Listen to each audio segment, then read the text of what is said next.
जय हिंद दोस्तों। आज इस वीडियो में हम नर जनन तंत्र मेल रिप्रोडक्टिव सिस्टम का नामांकित चित्र बनाना सीखेंगे। नामांकित चित्र बनाने से फ़ायदा क्या होता है? फ़ायदा ये होता है कि हमारे शरीर में कौन सा अंग कहाँ पर स्थित है इसकी जानकारी हमें होती है, नॉलेज होता है। तो चलिए नर जनन तंत्र का नामांकित चित्र बनाते हैं। तो यहाँ हम टाइटल सबसे पहले लिख देंगे नर जनन तंत्र, ठीक है। इसको इंग्लिश में कहते हैं मेल रिप्रोडक्टिव सिस्टम,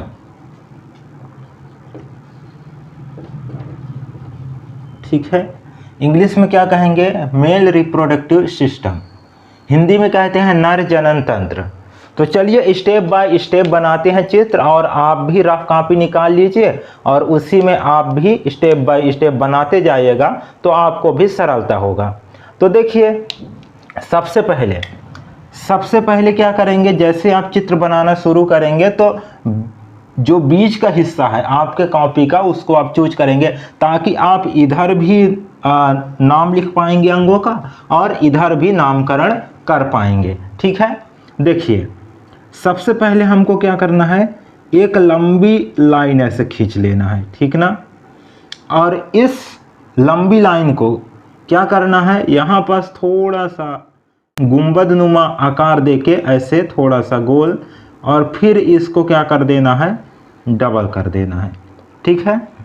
इतना बनाने के बाद क्या करना है, यहाँ से देखिएगा मैं ब्लू कलर से बना रहा हूँ, यहाँ से एक और संरचना आप बनाएंगे कुछ इस प्रकार से, ठीक है। इस प्रकार से बनाने के बाद आप इसको ले आके यहाँ पास थोड़ा सा उभार बनाएंगे और ऐसे ऐड कर देंगे, ठीक है ना। सेम संरचना आप इधर भी बनाएंगे, सेम संरचना।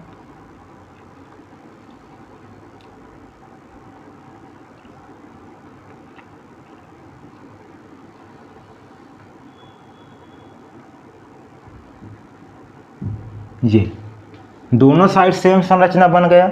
इसके बाद क्या करेंगे, आप एक लाइन और ऐसे बनाएंगे, ये संरचना बनाएंगे आप, ये इधर भी इसी प्रकार से संरचना बनाएंगे सेम। ये तो इतना बन गया आपका। इतना बनाने के बाद क्या करेंगे, एक और लेयर बनाएंगे इसी में इस प्रकार से, ये ठीक है। इसमें भी वही एक और लेयर बनाएंगे, ये ठीक है। लेयर आपका रेडी हो गया। इतना बनाने के बाद आपको करना क्या है, यहाँ एक आपको गोल संरचना बनानी है। ये संरचना बना दिए और ये संरचना बना दिए, ठीक ना। ये दोनों संरचना बना दिए। इतना बनाने के बाद आपको करना क्या है, आपको इस प्रकार से तितली के पंखनुमा संरचना बनाने हैं, ठीक है। ये पंखनुमा संरचना बन गया। इतना बनाने के बाद आपको यहाँ से दो पाइप जैसे छोटी छोटी संरचना बनानी है, और इसमें अंगूर के गुच्छे जैसा संरचना इस प्रकार से बनानी है, ठीक ना। दोनों साइड में, ये दोनों साइड में आपने बना दिया अंगूर के गुच्छे जैसे संरचना। इतना बनाने के बाद आपको क्या करना है, यहाँ से पाइप इस प्रकार से संरचना बनानी है, पाइप नुमा संरचना इस प्रकार से, ठीक है। ये और इसको क्या करना है, इस प्रकार से ऐसे घुमाना है, ठीक ना। थोड़ा पतला बनाना है, नलिका नुमा संरचना, ये ठीक है। सेम संरचना आपको इधर भी बनाना है,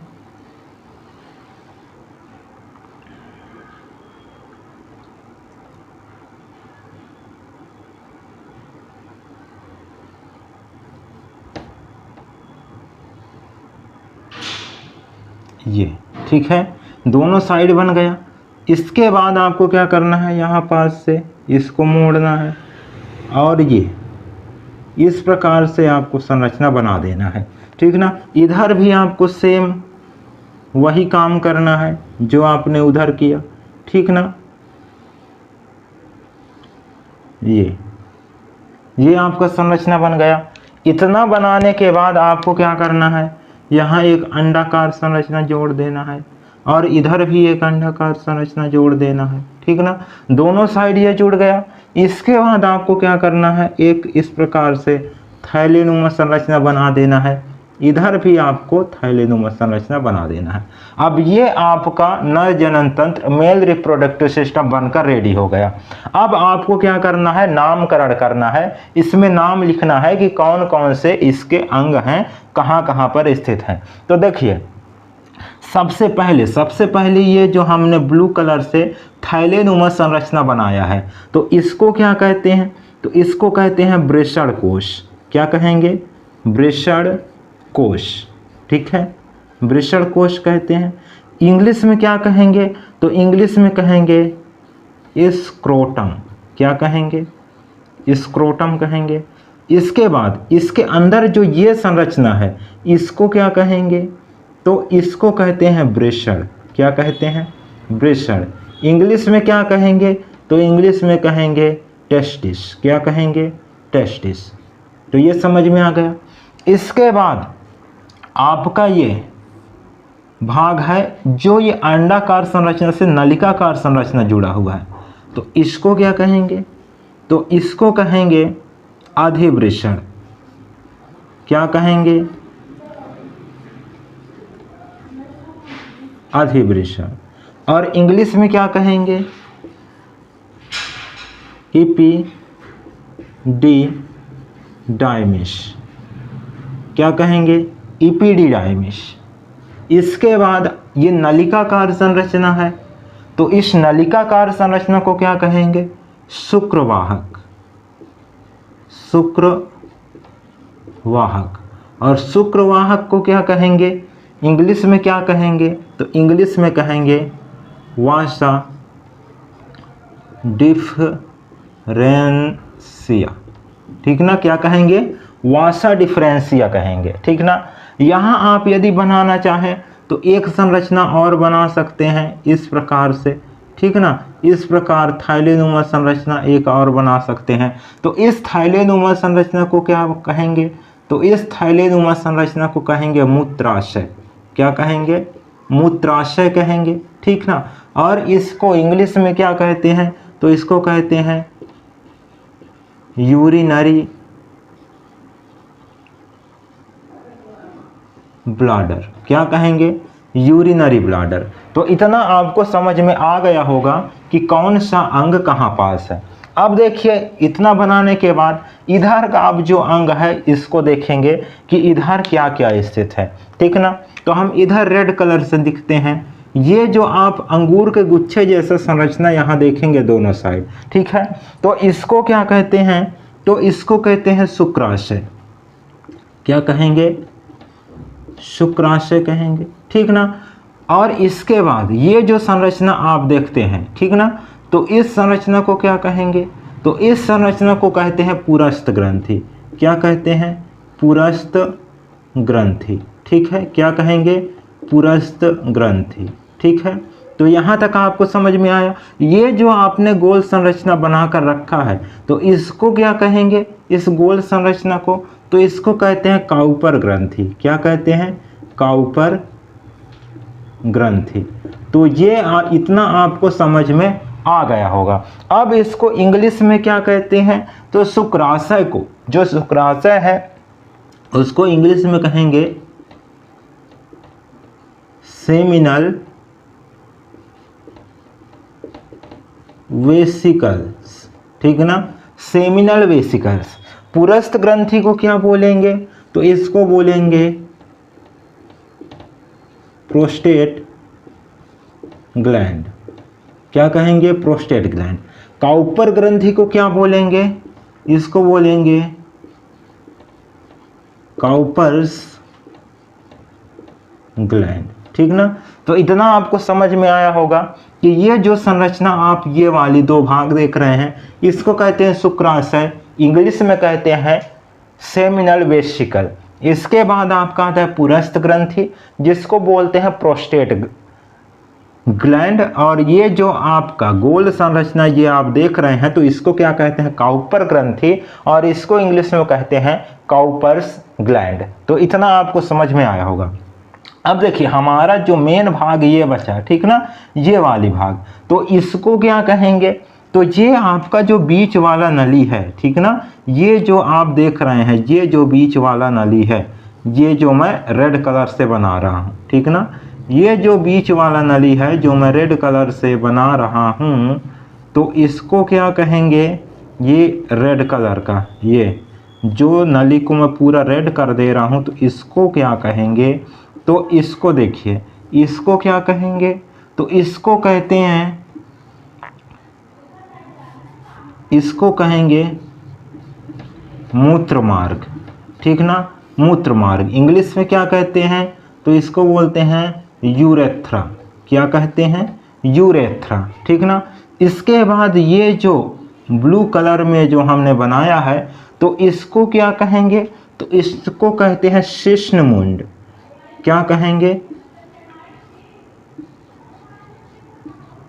शिश्नमुंड। और इसको इंग्लिश में क्या कहते हैं, तो इसको कहते हैं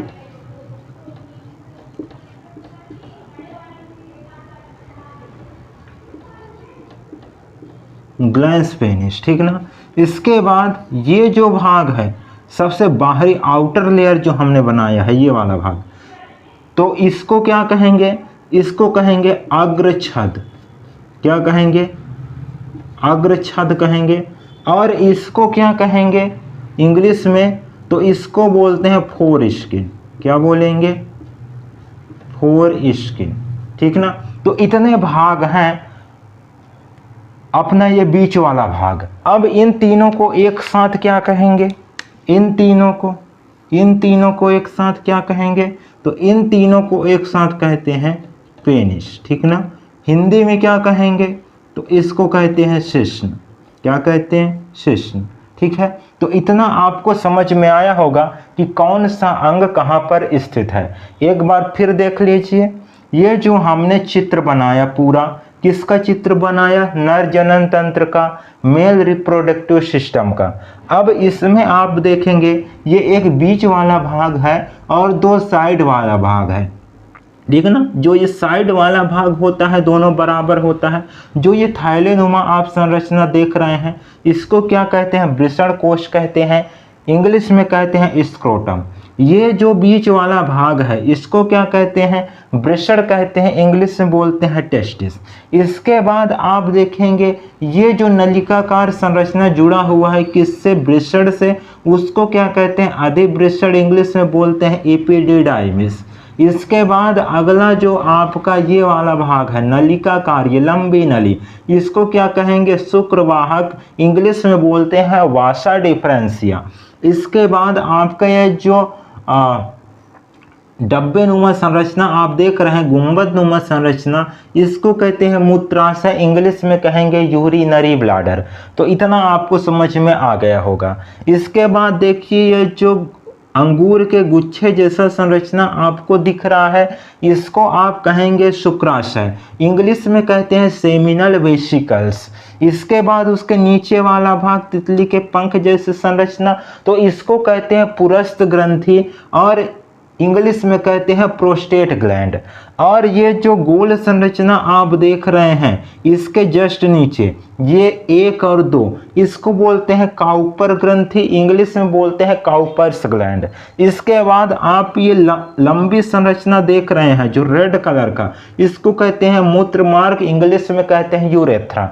इसके बाद जो ये गुंबद नुमा संरचना देख रहे हैं फूला हुआ भाग, इसको कहते हैं शिश्नमुंड, इंग्लिश में बोलते हैं ग्लैंस पेनिस। इसके बाद जो ये रेड कलर का हमने आउटर लेयर बनाया है इसको क्या कहेंगे, अग्रछद, इंग्लिश में बोलते हैं फोर स्किन। और ये यूरेथ्रा, ग्लैंस पेनिस और फोर स्किन, ये तीनों भाग मिलाकर क्या बना देते हैं, पेनिस, जिसको हम शिश्न कहते हैं। तो आई होप कि आपको ये नर जनन तंत्र का नामांकित चित्र कैसे बनाया जाता है समझ में आया होगा।